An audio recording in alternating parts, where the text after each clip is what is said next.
Have you heard of betrayal blindness? It gets confused a lot with denial, but it's actually different. And so many of my clients are experiencing this. Are you?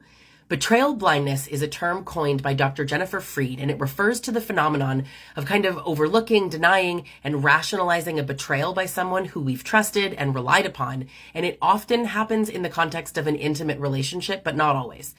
This can happen even when there's obvious evidence of the betrayal. So betrayal blindness is particularly relevant for victims of narcissistic abuse and domestic violence because they're often subjected to gaslighting, manipulation, and other forms of psychological abuse. So it makes it really difficult to recognize and acknowledge the betrayal. They're also aware of the betrayal on some level, but you minimize it, you ignore it to kind of protect yourself from the pain and the trauma of confronting the truth. So in contrast to denial, which is a conscious or unconscious refusal to acknowledge reality, betrayal blindness is actually driven by a subconscious desire to protect yourself from the really painful emotions associated with the betrayal. So victims may be aware of the betrayal, but they kind of choose to overlook it in order to maintain that sense of stability and security in their lives.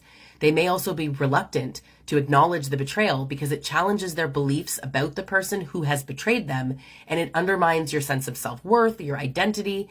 So listen, in order to overcome betrayal blindness, it's really important to seek support, validation with someone that you trust. Could be a family member, a friend, a coach, a therapist.